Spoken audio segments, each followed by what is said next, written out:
Back in the matter. Yo, you guys see the thumbnail of this thing? You already know what it is, man. This is the final. This is the final. Um, who made the final? The final consisted of the final consisted of Chris and Charlie, right? So what happened was Charlie played against David. Um, if I was a great editor, what I would have done is took snippets of me and Chris's video and put them into this video because I felt like Chris said it too. He's like, I feel like we were prophesying, bro, and I was like, yeah, this Holy Ghost was using us, bro, because it's like, and this is the thing, like this is why I liked having Chris here.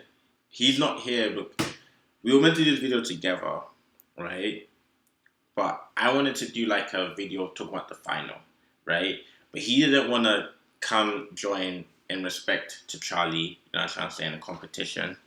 And also because he's in the final, so it's like he can't really, that's why he's not here. But that's what I'm trying to say. I love when Chris is here. And that's why next season it's going to be me and him. I'm going to beg Daniel to join.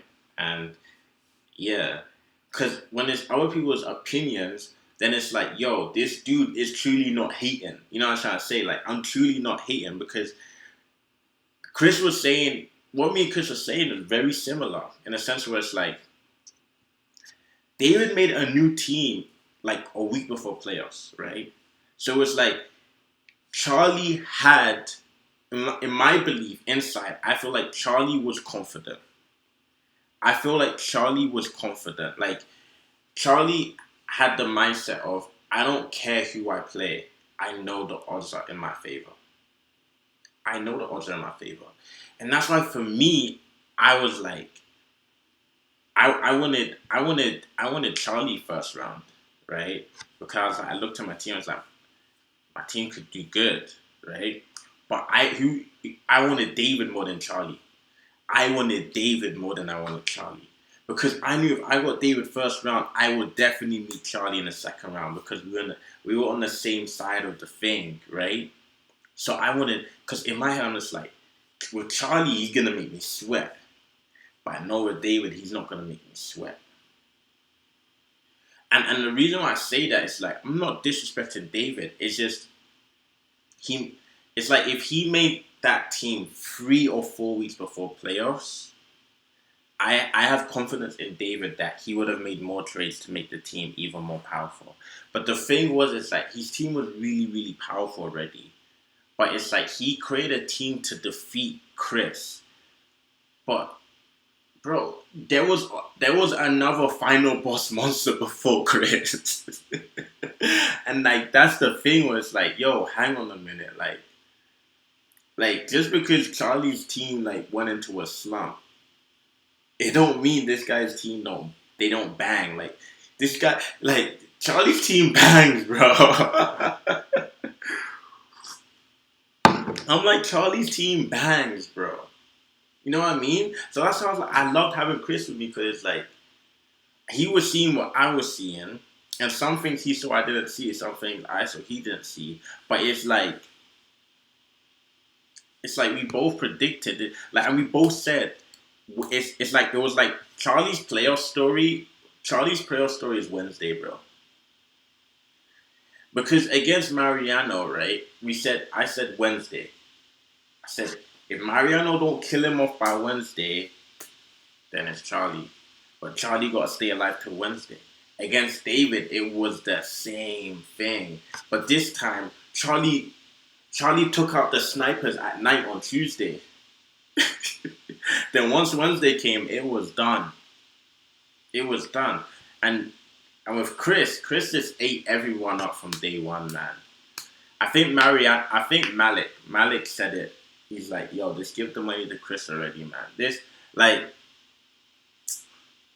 the thing is like, this final is like high school sweetheart final. That's what I'm gonna call it, man. Sweet Chin Music. You know what I'm saying? Because this final was called, it's called Sweet Chin Music, my guys. Let me write that down. Sweet Chin Music.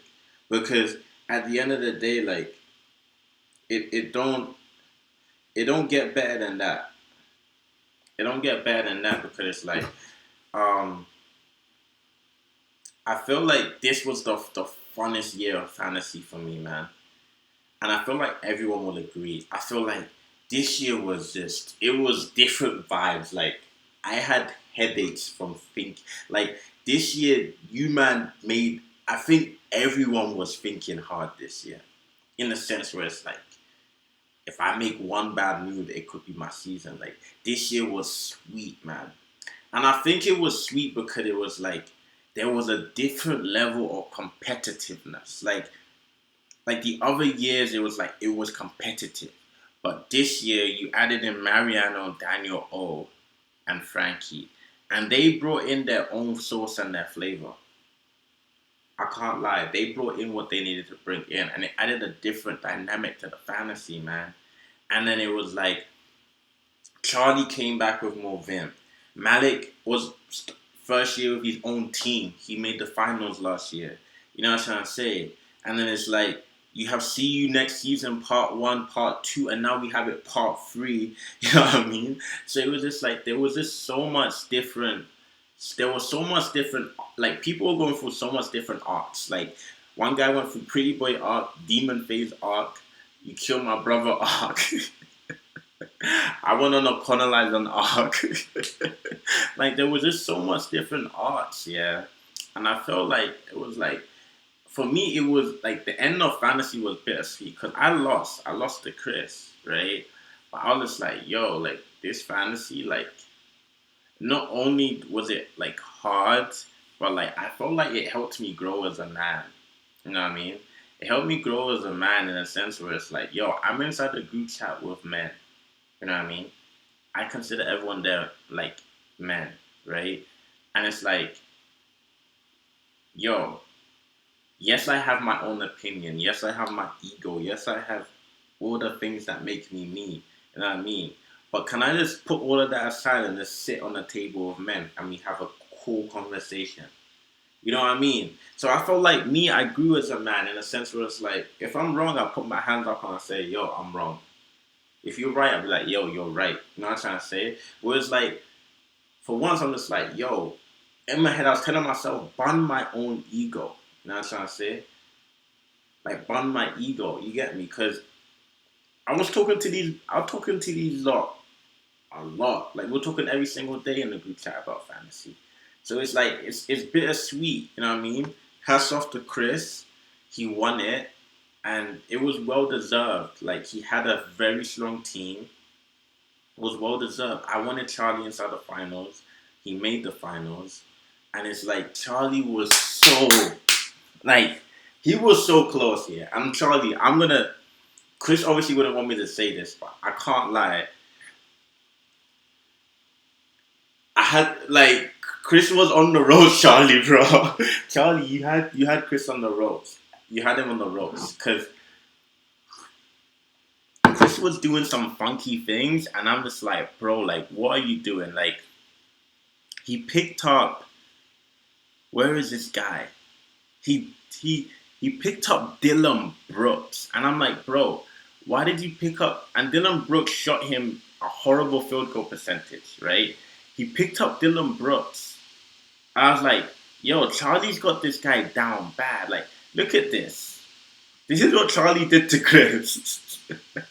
And then it was like this was a finals matchup. Like this was like this was the difference. 0.0025 was the difference. That's a finals matchup.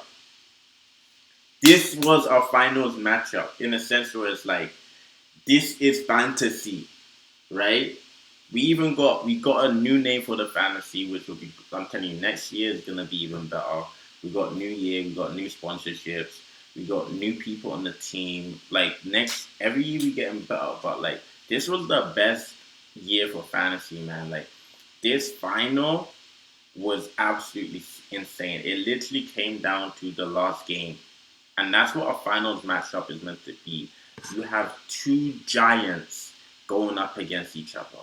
Like two, and the thing was, is like, I was quiet because for me, I was like, I didn't want to say anything because, first of all, I finished in seventh. And second of all, like, my 2 cents was not needed this week. Like, like at a certain point, you just gotta put your hand up and be like, "Yo, the big boys are, the big boys are going at it." You know what I mean? And this year, I was not a big boy. I was not a big boy this year, but the big boys were going at it, man. And it was crazy. And it's like it's tough because next year is like I don't even know what's gonna happen. Like for example, like this was like Charlie got 13 double doubles, 700. Like Charlie's stats, I feel like if it wasn't against Chris, these stats are more than enough to beat anyone else. Like you put up 790 points, 13 double doubles, 42 steals, 200 200 plus assists, 250 plus rebounds, 500 field goal percentage. The free throw is not that great. That is enough to beat any the rest of us. You know what I mean? But it's not enough to beat Chris. Like, and that's what I'm trying to say. Where it's like, one week I looked at Chris's team and I'm just like, this guy is one. I was like, for us to beat Chris, we have to trade with him to dismantle what he has built. And it's just like, it's crazy what he built, you know what I mean? But hats off to Chris, and it's like, I feel like I think Anthony Davis is a first round pick next year, man. I actually think he's a first round pick next year. I feel like if Anthony Davis falls past the second round, I think that's a big error, man. I think Anthony Davis is a first round pick next year because I don't see him continuously get going on these injury sprees. You know what I mean? I just think he is. I feel like Joel Embiid, man. Last year, David had Joel Embiid, he won. This year, Chris has Joel Embiid, he won. And I realized that certain players in our fantasy are just like OP. Like, they're just OP. And it's just like the third and fourth place match, Daniel versus David. I'm not sure if David tried, but like hats off to Daniel for finishing third, man. Like he finished third, and I feel like Daniel had a great year too. I feel like Daniel had a great year too. I feel like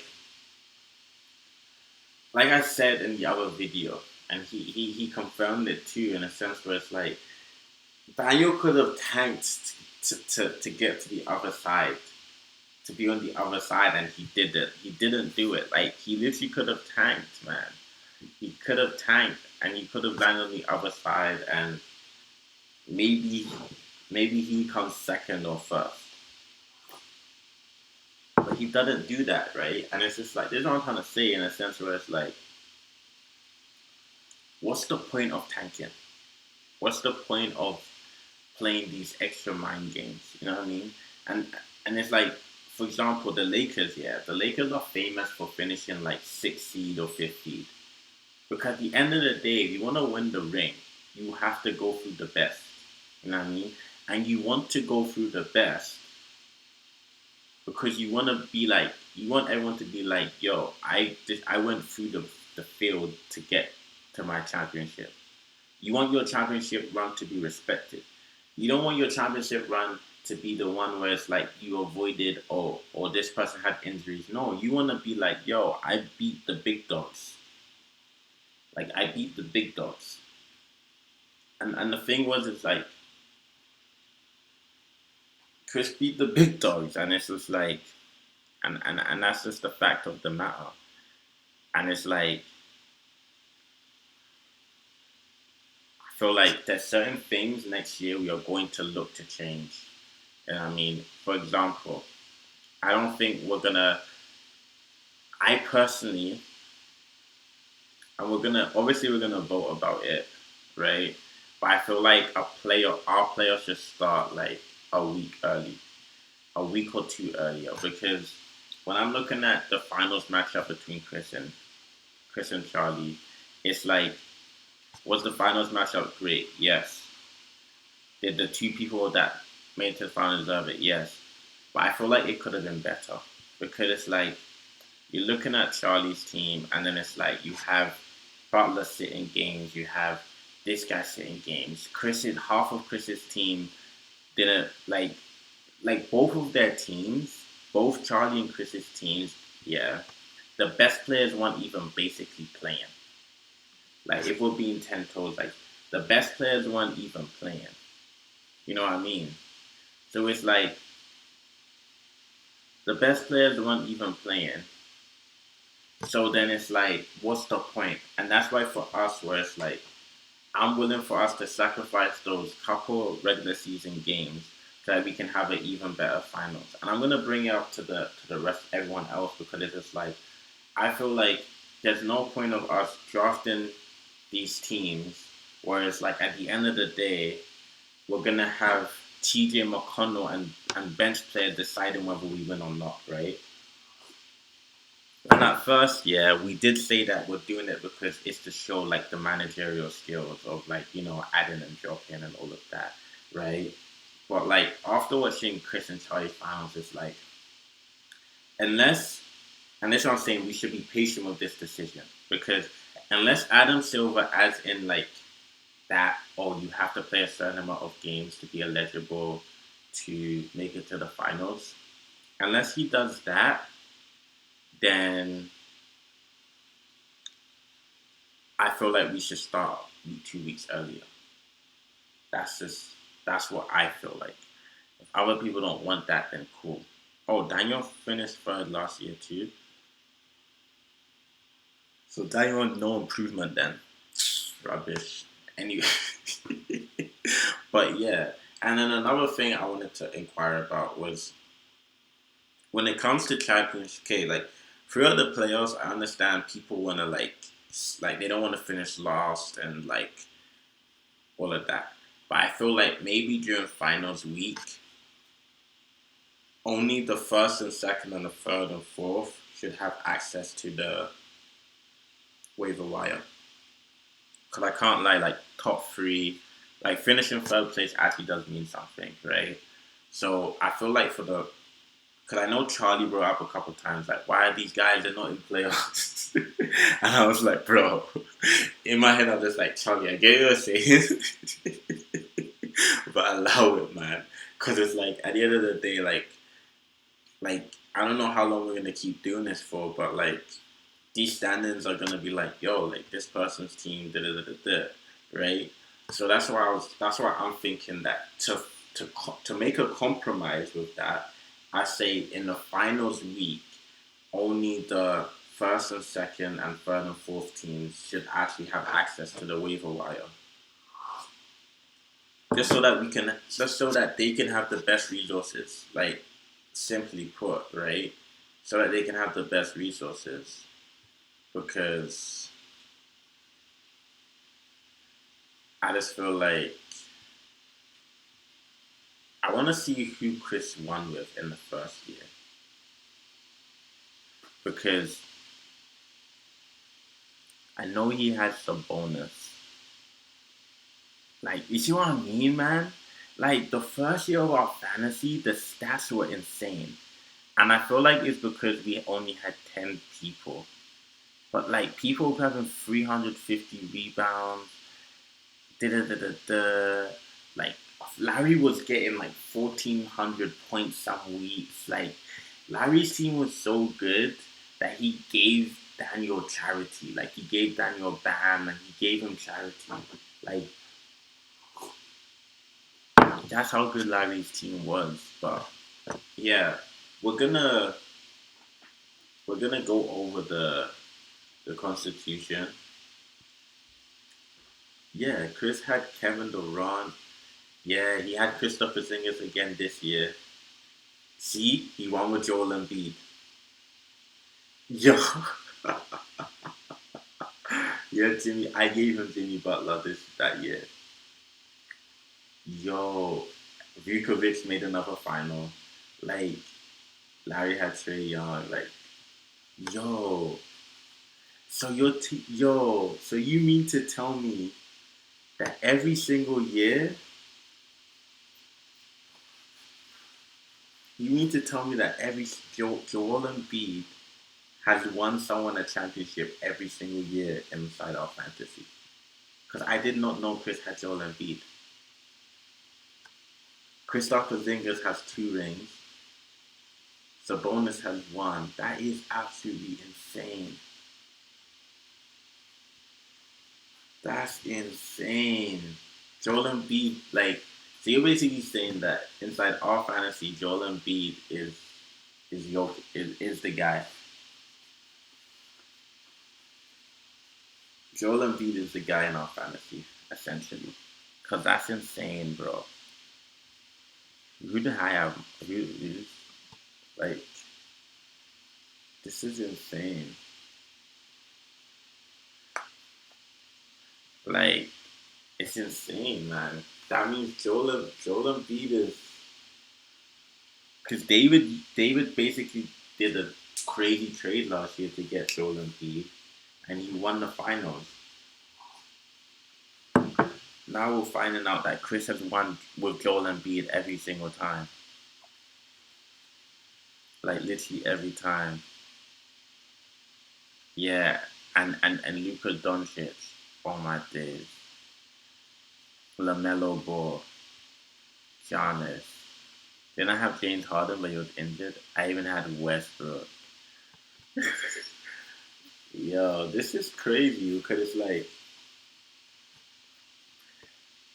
now you're seeing like, nah, this is absolutely insane because we've actually been doing this for a minute, and it's like it's crazy because it's like this is Matthew, LeBron, Kyrie, Jonas. You can kind of see some certain patterns with like with certain people. You know what I mean? Whereas like Larry, who does he always have? Zach Levine, yeah. This guy would end up with like Zach Levine and these light skins. Like, and then what? Let's look at Cornelius' team. Cornelius had Jokic. Dang, I never knew Cornelius. And he had Anthony Davis.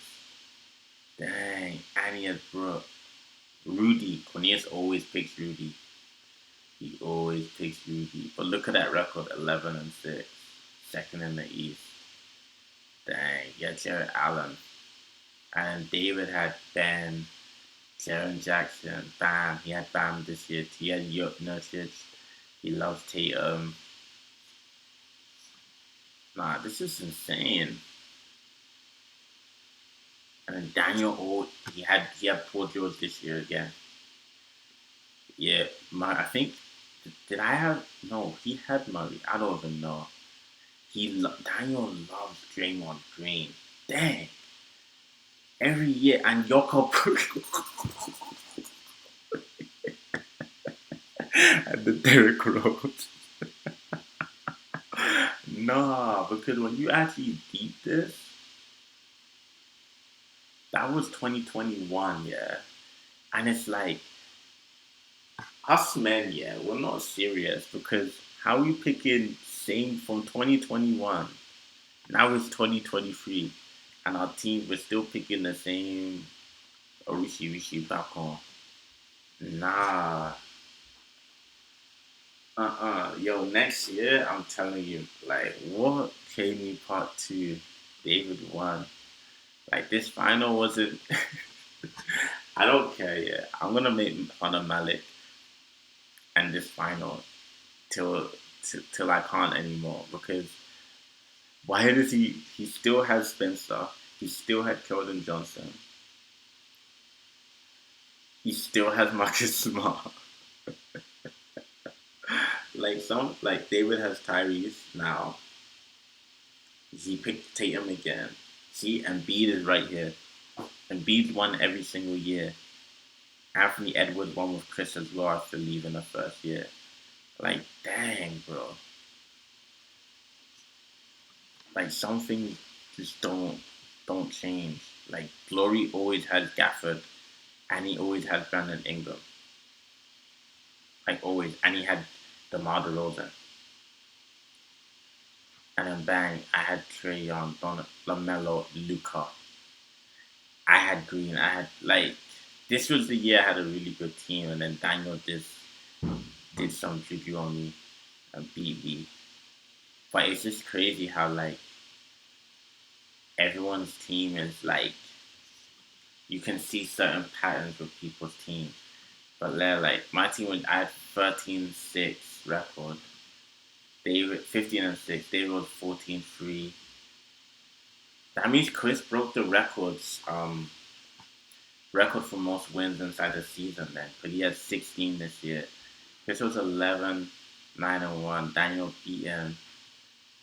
Like this year his Daniel's team would look so different. So last year his team looked very different. And then Chris is like Laurie Malkin. Fred, he picked Fred again this year. I don't think he didn't have Darius this year. Like, this was Charlie's first season, and dang, his team looked different. But yeah, man, like at the end of the day, like I really enjoyed this year. I hope everyone enjoyed it. Hope everyone enjoyed it this year, and I hope Daniel O stays. I hope Mariano stays again. I think Rico is coming back, and I think other people are trying to join as well. And the thing is with our fantasy is like we're gonna start putting like here's the thing. I wanna start putting some rules in place that like in a sense where it's like because I feel like another problem we faced this year was people's inactivity and becoming bye weeks. So I feel like as a whole we need to come up with a system to combat people becoming bye weeks, meaning that there has to be a certain level of competitiveness. You know what I mean? And you can't be like a certified bye week. I'm not sure if we can combat that, but if there's a way we can all put our minds together and figure that out, whereas in a sense where it's like, oh, if you become a bye week, right? Um, you your name won't be put inside the draft pool bowl until let's say the fourth round. So there's no way you can become first round pick if you make yourself a bye week.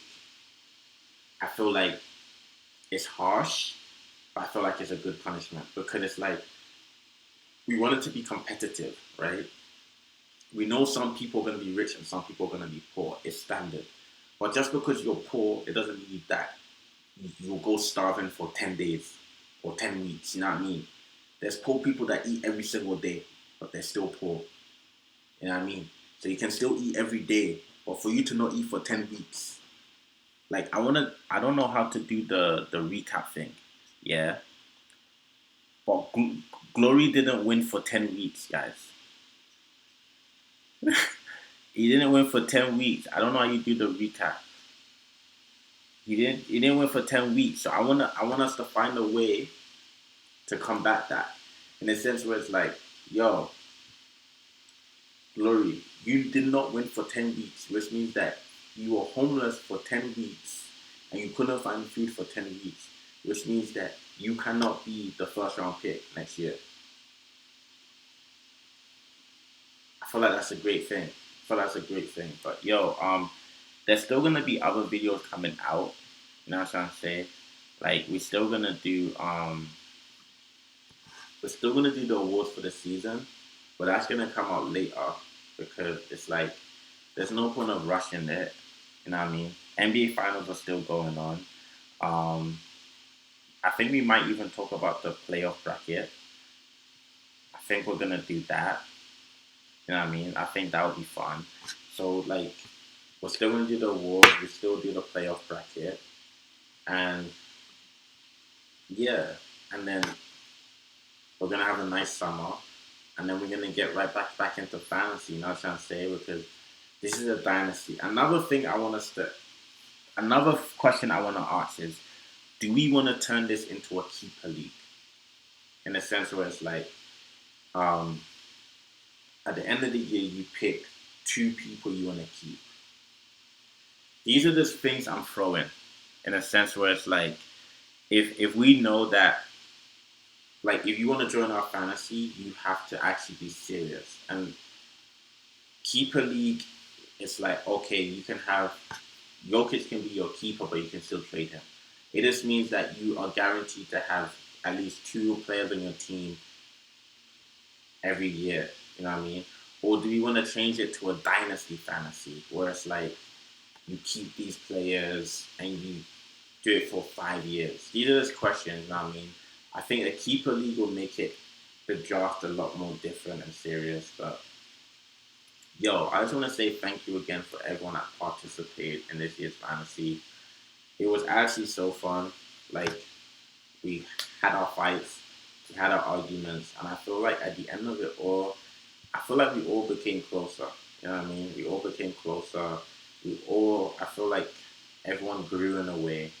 And honestly, I'm excited for next year's fantasy, and I'm excited to go at it again. You know what I mean? This year was really, really tough, and I know next year is going to be even tougher. Congratulations to Chris. You know what I mean? It was a long what? Regular season 21 weeks. Playoffs. It was long 24 weeks, man. And you had endurance. Congratulations to Charlie for making it to his first finals. It is a bittersweet ending. But at the end of the day, like, bro, you know what it takes to become champion. And I feel like next season Charlie's gonna be even stronger. And I feel like next season will be fun. You know what I mean? This year we upgraded to 12, and the 12 made it a lot more hard. Like, the difference between 12 and 10 is night and day. I heard talks that we're trying to expand it to even 14. I don't think people agree with that. I think that we should cap it at 12. And if people want to join our fantasy, we might have to start a wait list, to be honest. But yo, I just want to say, yo, thank you everyone for this beautiful year. No hard feelings, man. Everyone enjoy their summer, travel, learn about yourself, love the world, love the people in it, you know what I mean? And positive vibes. And just keep your frequency vibrations at a high, man. Like, we only live once. We're young, and this is love and grow together, you know what I mean? But yo, it's King Colin Walker. You know how we do, baby. Peace.